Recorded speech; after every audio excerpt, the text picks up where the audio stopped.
وہ رحمت عالم کا لقب جس کو ملا ہے، وہ نور خدا نور خدا نور خدا ہے، وہ صلی وقال الله تبارك وتعالى فأعوذ بالله من الشيطان الرجيم بسم الله الرحمن الرحيم لقد كان لكم في رسول الله أسوة حسنة أو كما قال الله تبارك وتعالى وقال النبي صلى الله عليه وسلم خيركم خيركم لأهلي وأنا خيركم لأهلي أو كما قال النبي صلى الله عليه وسلم اللهم صل على محمد وعلى آل محمد كما صليت على إبراهيم وعلى آل إبراهيم إنك حميد مجيد اللهم بارك على محمد وعلى آل محمد كما باركت على إبراهيم وعلى آل إبراهيم إنك حميد مجيد اللهم صل على محمد كما هو أهله ومستحقه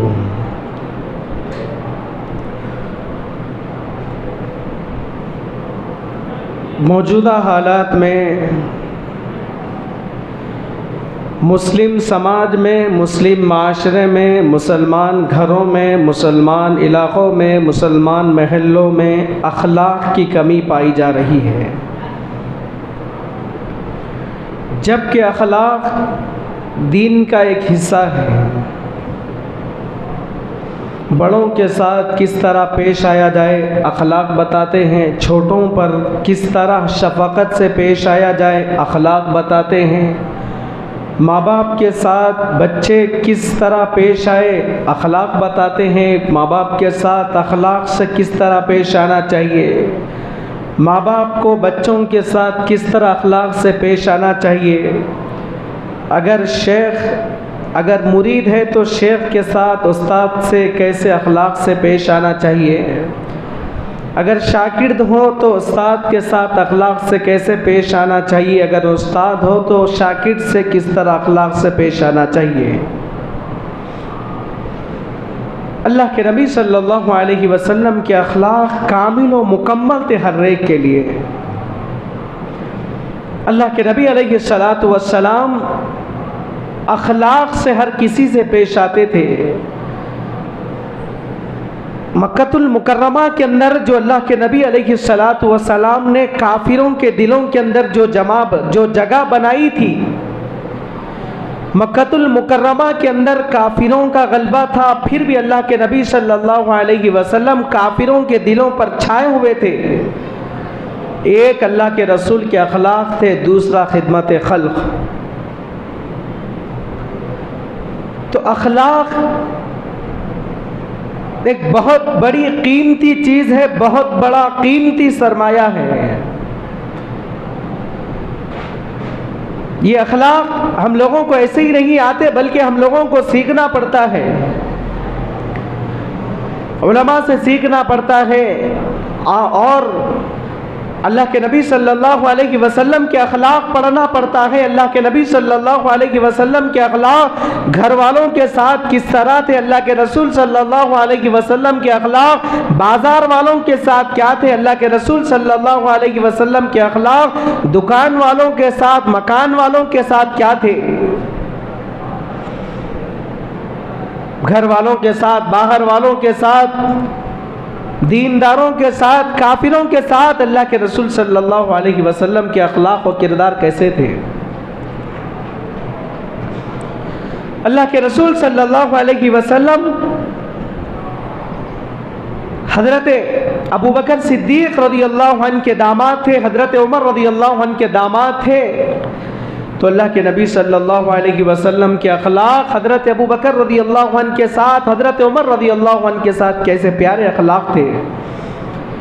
اسی طریقے سے اللہ کے رسول صلی اللہ علیہ وسلم سسرے تھے، حضرت عثمان غنی رضی اللہ عنہ کے، حضرت علی رضی اللہ عنہ کے۔ تو اللہ کے رسول کا دامادوں کے ساتھ کیا رویہ تھا، کیسے اخلاق تھے اللہ کے رسول صلی اللہ علیہ وسلم کے دامادوں کے ساتھ۔ جبکہ آج امت میں رویا جا رہا ہے کہ داماد کہہ رہا ہے کہ سسرال والے صحیح نہیں ہیں، داماد کہہ رہا ہے کہ سسرال والے صحیح نہیں ہیں، سسرال والے کہہ رہے ہیں کہ داماد صحیح نہیں ہے، بہو کا رونا ہے کہ ساس صحیح نہیں ہے، ساس کا رونا ہے کہ بہو صحیح نہیں ہے۔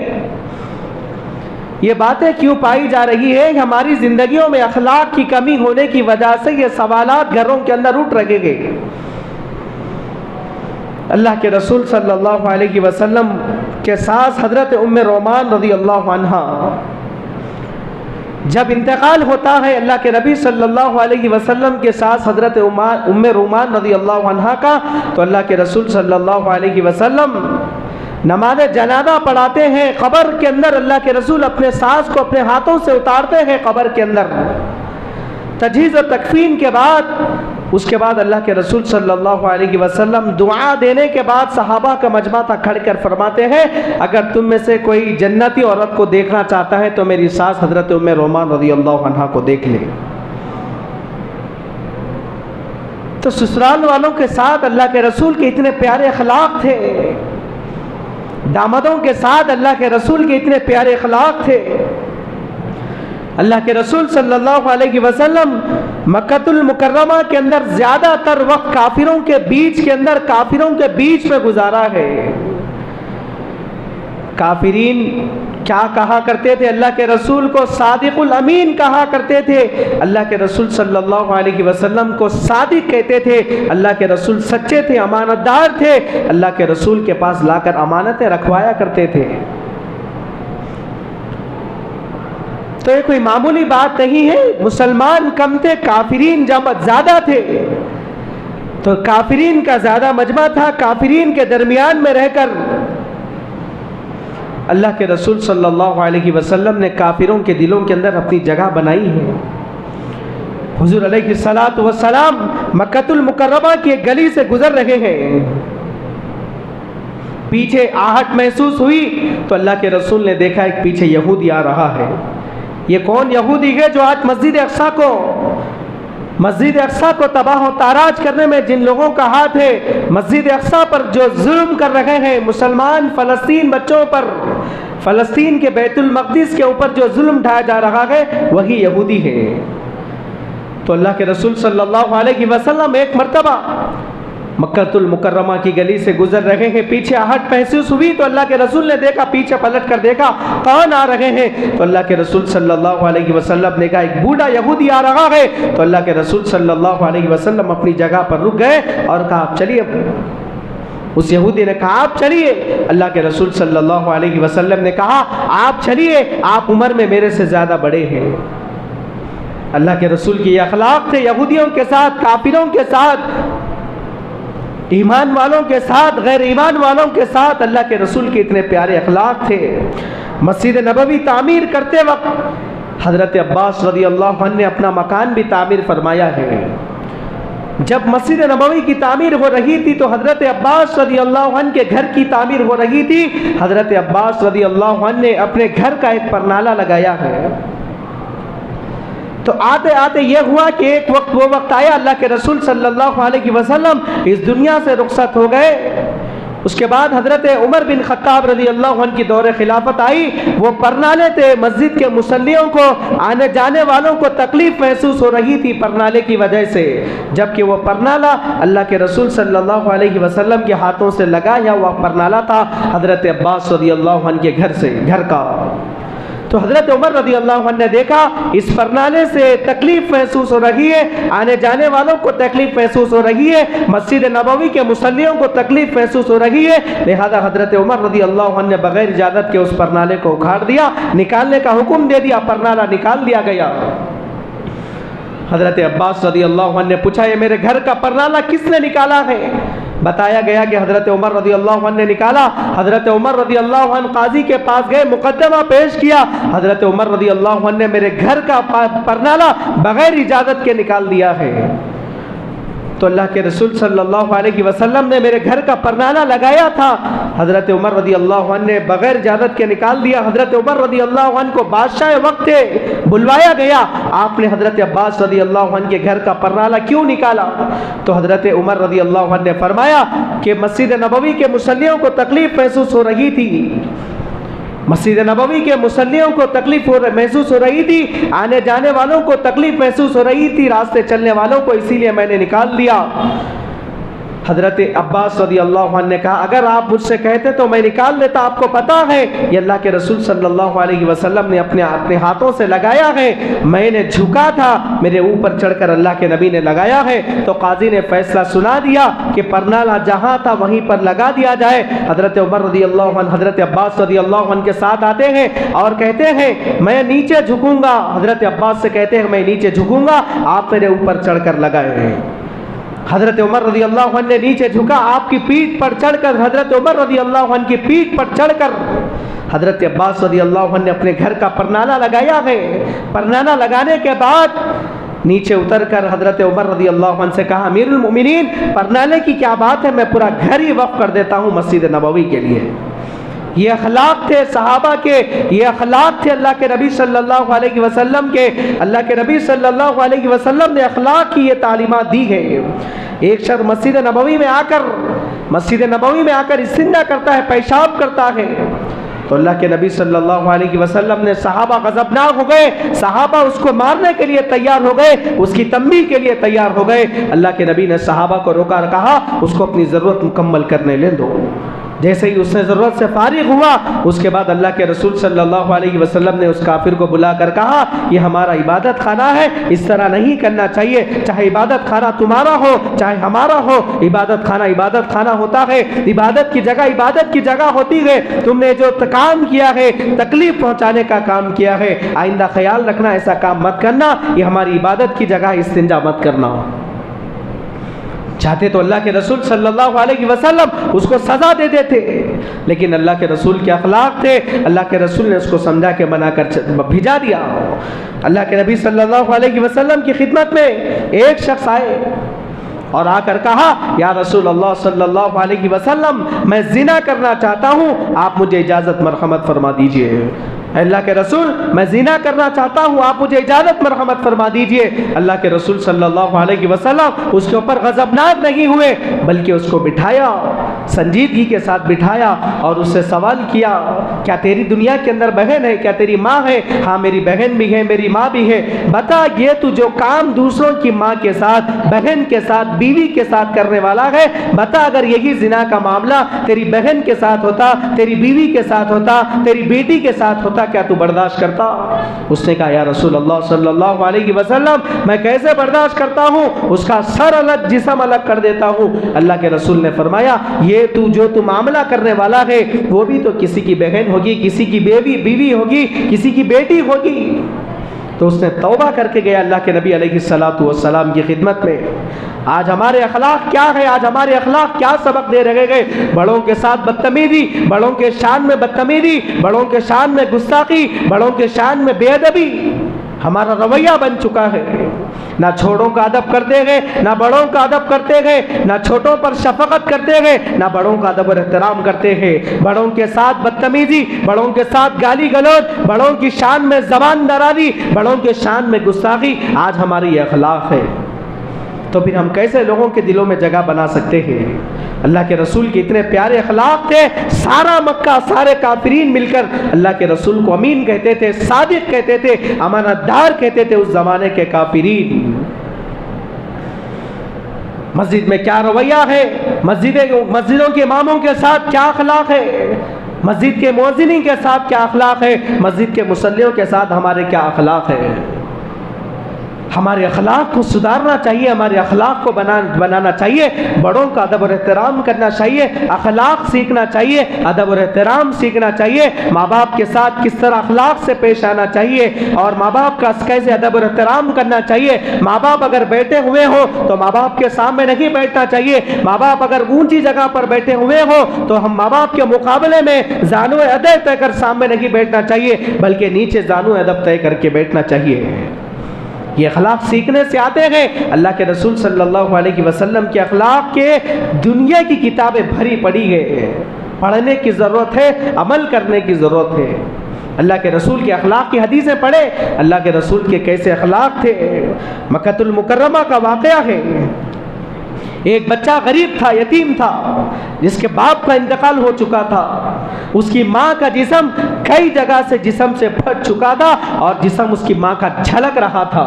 اس کی ماں کا بدن جھلک رہا تھا، کئی جگہ سے پھٹا ہوا تھا. اوڑھنے کے لیے چادر بھی نہیں تھی، صرف ایک لباس تھا، وہ لباس بھی کئی جگہ سے پھٹا ہوا تھا. بیٹے نے کہا کہ ماں، میں آپ کے لیے ایک چادر کا انتظام کرتا ہوں، چاچا کے پاس جاتا ہوں، چچا کو منوا کر کسی بھی طریقے سے منوا کر آپ کے لیے ایک چادر لاتا ہوں. ماں نے کہا بیٹا چچا کے پاس مت جا. اس بیٹے نے کہا میں چچا کو منوا کر ایک چادر لے کر آؤں گا. آپ کا جسم جگہ جگہ سے جھلک رہا ہے، جگہ جگہ سے پھٹا ہوا ہے، بدن جھلک رہا ہے. ماں کے انکار کرنے پر بیٹا گیا، جا کر چچا سے کہا کہ ماں کا جسم جھلک رہا ہے اور ماں کا لباس کئی جگہ سے پھٹ چکا ہے، ایک چادر مانگنے کے لیے آیا ہوں، ایک چادر کا سوال کرنے کے لیے آیا ہوں. اس چچا نے ذلیل و رسوا کر کے اس کو بھیج دیا. اس بچے کو، جو بچہ تھا اس کو ذلیل و رسوا کیا ہے، لعن و طعن کیا ہے، گالی گلوچ کر کے اس کو رسوا کر کے واپس بھیج دیا. واپس مکۃ المکرمہ کی گلی میں سے وہ چھوٹا سا بچہ روتا ہوا واپس آ رہا ہے. تو ایک شخص نے پوچھا بیٹا کیوں رو رہے ہیں؟ معصوم بچہ تھا. اس نے کہا کہ میرے باپ کا انتقال ہو چکا ہے، میری ماں بیوہ ہے، میں یتیم ہوں، میری ماں کے جسم پر ایک لباس تھا وہ بھی پھٹ چکا ہے، کئی جگہ سے جسم جھلک رہا ہے. تو میں نے میرے چچا کے پاس گیا تھا ایک لباس کا سوال کرنے کے لیے، اس نے مجھے ذلیل و رسوا کر کے گالی گلوچ کر کے بھیجا ہے. اس کافر نے کہا اس بچے سے جو مکۃ المکرمہ کی گلی میں روتا ہوا گزر رہا تھا، وہ تھا سوال کرنے والا تھا کافر، یہ بچہ بھی تھا کافر. اس کافر نے کہا، چھوٹے بچے سے کہا کسی جگہ مت جانا، مکے کے ذہن میں محمد صلی اللہ علیہ وسلم بیٹھے ہوئے، اپنی فریاد لے کر وہاں پر چلے جانا. گھر آیا اور آ کر کہا کہ چچا نے مجھے ذلیل و رسوا کر کے بھیجا ہے، لعن و طعن کیا ہے، گالی گلوچ کی گئی. تو ماں نے کہا بیٹے میں نے تجھے پہلے ہی کہا تھا چچا کے پاس مت جا، پھر بھی تو نے بات منوانے کے لیے چچا کے پاس گیا. تو اس نے کہا مجھے مکۃ المکرمہ کی گلی میں ایک کافر ملا ہے اور کہا ہے کہ مکے کے صحن میں چلے جانا، محمد صلی اللہ علیہ وسلم بیٹھے ہوئے ہیں. ماں نے کہا بیٹا مکۃ المکرمہ کے صحن میں محمد کے پاس ہرگز نہ جانا، جو کوئی اس سے ملتا ہے اپنے دین کو بدل دیتا ہے، اپنے دھرم کو بدل دیتا ہے، اپنے بتوں کے ساتھ بے وفائی کرتا ہے. اس بیٹے نے کہا ماں میں بتوں کے ساتھ بے وفائی نہیں کر سکتا، وفائی کا معاملہ کروں گا، میں دھرم نہیں بدلوں گا، اپنے دین پر قائم رہوں گا. میں سب سے پہلی شرط یہی رکھوں گا کہ میں دین نہیں بدل سکتا. مکۃ المکرمہ کی گلیوں میں گزرتے اللہ کے رسول کے پاس پہنچا. مکے کے صحن میں اللہ کے رسول بیٹھے ہوئے تھے. تو اس نے کہا یا محمد الرسول اللہ کون ہے؟ یا محمد الرسول اللہ صلی اللہ علیہ وسلم کون ہے؟ تو بتایا گیا کہ اللہ کے رسول یہاں پر بیٹھے ہوئے تھے. اس نے اللہ کے رسول کے کان میں آ کر کہا کہ میں اپنے سب سے پہلے میں ایک شرط کرنا چاہتا ہوں، میں اپنے دین کو اپنے دھرم کو نہیں بدلوں گا. اللہ کے رسول نے کہا بیٹا پوچھ تو صحیح، بتا تو صحیح کیا پوچھنا چاہتا ہے. اس نے کہا کہ میں میں یتیم ہوں، میری ماں بیوہ ہے، میں بیوہ کی اولاد ہوں. میری ماں کا ایک جسم تھا، ایک چادر تھا اور وہ جسم پر سے کئی جگہ سے جھلک رہا ہے، وہ لباس پھٹ چکا ہے. تو میں ایک سوال کرنے کے لیے آیا ہوں، ایک چادر مانگنے کے لیے آیا ہوں. اللہ کے رسول کے جسم تھر پر جو چادر بھی تھی اللہ کے رسول نے وہ چادر دے دیا، جا اپنی ماں کے جسم پر اڑا دے. اللہ کے رسول صلی اللہ علیہ وسلم نے جیسے ہی اس کو چادر دی وہ لے کر ماں کے پاس خوشی خوشی گیا اور کہا کہ ماں میں چادر مانگ کر لیا ہوں. ماں نے پہلا سوال کیا بیٹا کیا تو نے اپنا دین بدلا ہے؟ اس نے کہا کہ نہیں ماں میں نے سب سے پہلی شرط کی دین نہیں بدلوں گا. تو ماں وہ چادر لے کر اوڑھتی ہے، وہ چادر نبوت تھی، وہ چادر رحمت تھی، اس میں اللہ کے رسول کا پسینہ جذب ہوا تھا. اللہ کے رسول کے جسم اتھر کو لگی ہوئی چادر تھی. جیسے ہی اس کی ماں نے چادر اوڑھا، بیٹا کیا تو نے اسلام قبول نہیں کیا، دین قبول نہیں کیا؟ اس محمد الرسول اللہ کا بیٹے نے کہا نہیں کیا. ماں نے کہا بیٹا دین قبول کر لینا چاہیے تھا، وہ دین قبول کر لینا چاہیے تھا. چادر نبوت تھی، اللہ کے رسول کے ایسے اخلاق تھے. آج ہم لوگ سگے چچا ہو کر بھتیجے کو رلاتے ہیں، بیوہ بچوں کے بہنوں کو رلاتے ہیں. کوئی بھائی کی شکل میں رلا رہا ہے تو کوئی بہن کے بچوں کو رلا رہا ہے. آج ہمارا کیا رویہ ہے؟ اللہ کے رسول صلی اللہ علیہ وسلم نے تب جا کر دلوں میں جگہ بنائی گئی۔ ایک بڑھیا کا واقعہ مشہور واقعہ ہے، سر کے اوپر سامان رکھ کر مکہ المکرمہ سے باہر جا رہی گئے اور اللہ کے رسول صلی اللہ علیہ وسلم مدد کرنے کے لیے اس بڑھیا کے پاس گئے اور کہا کہ ماں تیرا بوجھ ہلکا کر دوں گا۔ اللہ کے رسول سر پر سامان اٹھائے اور وہ بوڑھی کہہ رہی ہے بیٹے تیرا کیا نام ہے، تم کیا کرتے ہو؟ بیٹے میں تجھے وصیت کرتی ہوں، نصیحت کرتی ہوں، مکہ المکرمہ کے اندر ایک محمد نامی شخص آیا ہے جو اس کی بات کو مانتا ہے، میاں بیوی کے درمیان میں جدائی ہو جاتی ہے، بیوی بچوں کے درمیان میں جدائی ہو جاتی ہے، ماں باپ اولاد کے درمیان اور اولاد ماں باپ کے درمیان میں جدائی کی ڈال دیتا ہے۔ جو کوئی اس کی بات کو مانتا ہے بیٹا تو بھی نہ کرنا، اس کی بات کو نہ ماننا۔ اللہ کے رسول کے اخلاق تھے، خاموش و بیڑیا برا بلا کہہ رہی ہے، اللہ کے رسول سامان اٹھاتے ہوئے جا رہے ہیں، سامان اٹھاتے ہوئے جا رہے ہیں، بڑھیا کی مدد کے لیے اللہ کے رسول کو تکالیف جملے سخت کہہ رہی ہے۔ اللہ کے رسول صلی اللہ علیہ وسلم نے کچھ نہیں کہا، جب جیسے ہی منزل پر سامان پہنچایا تو اس بڑھیا نے کہا کہ بیٹا تیرا نام تو بتا۔ اللہ کے رسول نے کہا میں وہی محمد ہوں جس کو تم برا بلا کہہ رہی تھی۔ اس نے کہا کلمہ پڑھائیے مجھے پتا نہیں تھا کہ اللہ کے رسول صلی اللہ علیہ وسلم کے اوصاف ایسے تھے۔ وصال کے قریب منبر پہ بیٹھ کر اللہ کے رسول صلی اللہ علیہ وسلم صحابہ سے کہہ رہے ہیں اگر میری ذات سے کسی کو تکلیف پہنچی ہے، اگر میری بد اخلاقی کی وجہ سے، میرے کردار کی وجہ سے اگر تم میں سے کسی ایک کو تکلیف پہنچی ہو تو آ کر مجھ سے بدلہ لے لے۔ کون؟ اللہ کے رسول کہہ رہے ہیں، جبکہ اللہ کے رسول کے اخلاق کامل و مکمل تھے۔ حضرت علی رضی اللہ عنہ ایک جنگ میں لڑ رہے ہیں اور جس سے لڑ رہے تھے اس کو پچھاڑ کر اس کے اوپر بیٹھ دیا، تلوار سوتنے کے لیے تیار ہو گئے، مارنا باقی تھا۔ اس نے اللہ کے حضرت علی رضی اللہ عنہ کے چہرے پر تھوک دیا، حضرت علی رضی اللہ عنہ فوراً اس کے سینے پر سے اتر گئے۔ اس نے کہا علی کیا بات ہے، میں نے تمہارے چہرے پر تھوکا تو تم کو اور غصہ آنا چاہیے تھا، اور زیادہ تم غضبناک ہونا چاہیے تھا، لیکن جیسے میں نے آپ کے چہرے پر تھوک دیا تم نے مجھ سے جدا ہو گئے۔ تو اس کافر سے حضرت علی رضی اللہ عنہ نے کہا جب میں لڑ رہا تھا اللہ کے رسول کے لیے، اللہ کے دین کے لیے، دین کی اشاعت و تبلیغ کے لیے، اللہ کو راضی کرنے کے لیے لڑ رہا تھا، جیسے کہ تم نے میرے منہ پر تھوک دیا تو میری ذاتی دشمنی اور زیادہ بڑھ گئی۔ اب میں تجھے قتل کرتا تو یہ اللہ کے لیے نہیں ہوتا بلکہ میری ذات کے لیے ہوتا اور میں پکڑا جاتا۔ صحابہ کے اخلاق ایسے اخلاق تھے۔ حضرت حمزہ رضی اللہ عنہ اللہ کے رسول صلی اللہ علیہ وسلم کے چچا سید الشہداء، آپ کے کان نکال دیے گئے تھے، آپ کے کان کاٹ دیے گئے تھے، آپ کا کلیجہ نکال کر چبایا گیا تھا۔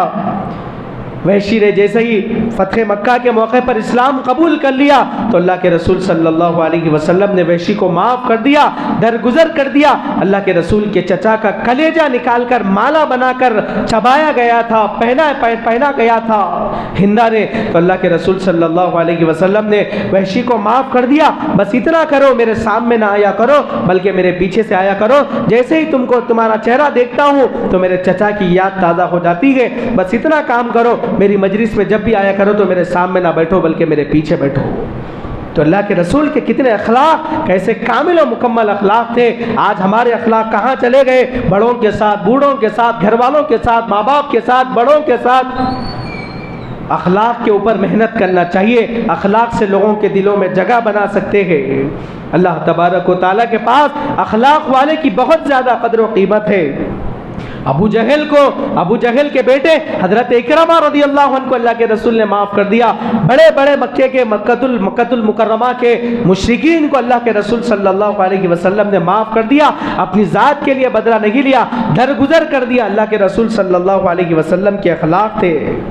ایک بات یہ ہوئی، اخلاق کے ذریعے اللہ کے رسول نے مکہ المکرمہ کے اندر جگہ بنائی ہے۔ دوسری بات، خدمت خلق کے ذریعے اللہ کے رسول صلی اللہ علیہ وسلم نے کافروں کے دلوں میں جگہ بنائی ہے۔ اللہ کے رسول صلی اللہ علیہ وسلم خدمت خلق کے میدان میں بھی بہت زیادہ آگے تھے۔ اللہ کے رسول صلی اللہ علیہ وسلم کی زندگی دو ہی چیزوں پر مشتمل تھی، ایک اللہ کی عبادت، دوسرا مخلوق کی خدمت۔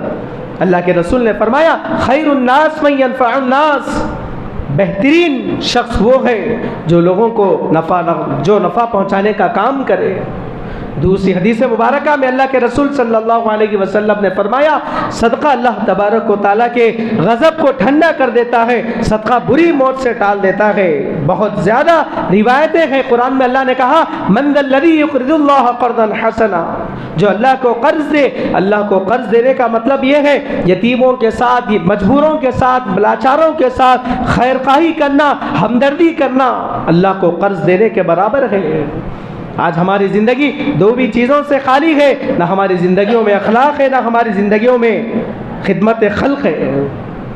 حضرت عیسیٰ علیہ السلام کے زمانے میں ایک دھوبی تھا، اور وہ دھوبی سے سارے محلے والوں کو، سارے علاقے والوں کو تکلیف محسوس ہوتی تھی۔ جب کبھی بھی وہ کپڑے پچھاڑتا تھا تو محلے کے آس پاس علاقے والوں کو تکلیف محسوس ہوتی تھی۔ حضرت عیسیٰ علیہ السلام کے پاس آئے اور آ کر کہا کہ اس دھوبی سے سارے محلے والوں کو، سارے علاقے والوں کو تکلیف محسوس ہو رہی ہے، آپ دعا فرمائیے اللہ تبارک و تعالیٰ اس کا خاتمہ فرمائے۔ حضرت عیسیٰ علیہ السلام نے دعا کی ہے اللہ اس کا فیصلہ فرما دیجئے، سارے علاقے والے، سارے محلے والے کو اس سے تکلیف پہنچ رہی ہے۔ حضرت عیسیٰ علیہ السلام سے اللہ نے کہا کہ آپ کی دعا قبول ہو گئی، 2-3 دن کے اندر یہ نہیں رہے گا۔ حضرت عیسیٰ علیہ السلام نے ان کے امتیوں کو تسلی دلوا کر بھیجا دی، 2-3 دن سے زائد یہ دنیا میں نہیں رہے گا۔ ایک دن گیا، نہر کے کنارے کپڑے لے کر گیا، اور دھوتے دھوتے جب کھانے کا وقت آیا تو اس سے اپنے ساتھ توشہ لایا تھا۔ صدقے کا کتنا بڑا ثواب ہے، اور حدیث میں جو اللہ کے نبی نے فرمایا صدقہ بری موت سے ٹال دیتا ہے، وہ بتانا چاہتا ہوں۔ کھانے کا وقت آیا تو روٹی تھی، روٹی ٹفن سے نکالا، اور نکال کر وہاں پر ایک کتا تھا، کتا وہاں پر بیٹھا ہوا تھا، کتے کو ڈال دیا۔ جیسے ہی وہاں پر ایک سانپ بھی اللہ تبارک و تعالیٰ نے بھیجا تھا، جیسے ہی اس نے کتے کو روٹی ڈالی، پھر وہ کتا اس کو دیکھنے لگا تو پھر دوبارہ اور ایک دو روٹی ڈالی، میں بھوکا ہوں، ایک ٹائم تو کیا ہوگا، جانور کو تو پیٹ بھر جائے گا۔ جیسے کہ اس نے روٹی ڈالی تو وہ سانپ پلٹ کر واپس اپنی جگہ واپس چلے گیا۔ اب 1 دن ہو گیا، 2 دن ہو گیا، 3 دن ہو گئے، حضرت عیسیٰ علیہ السلام کے محلے والے پورے پریشان ہیں، حضرت عیسیٰ علیہ السلام کی امتی پریشان گئے، کپڑے چھانٹ رہا ہے، نہر کے پاس جا رہا ہے۔ پھر آئے اور کہا کہ آپ نے بددعا نہیں فرمائی، بددعا تو فرما دی۔ اللہ کی طرف سے جواب آیا ہے عیسیٰ آپ کی دعا قبول ہو گئی تھی۔ اس نے نہر کے کنارے پر گیا کپڑے چھانٹنے کے لیے، اور وہاں پر ایک کتا میری مخلوق آئی ہوئی تھی، ہم نے اس کو سانپ کو بھی بھیج دیا، اس نے صدقہ کر کے روٹی ڈال کے اپنی جان چھڑا دی ہے۔ تو حدیث کے الفاظ ہے صدقہ بری موت سے ٹالتا ہے، ہماری زندگی کا ایک اہم حصہ بنانا چاہیے۔ تو یہ چند باتیں تھیں، اللہ تبارک و تعالیٰ سے دعا فرمائیے کہ اللہ تبارک و تعالیٰ مجھے اور آپ کو اخلاق سنوارنے کی اور اخلاق سدھارنے کی توفیق عطا فرمائے۔ آمین ثم آمین، وآخر دعوانا الحمد للہ رب العالمین۔ ایک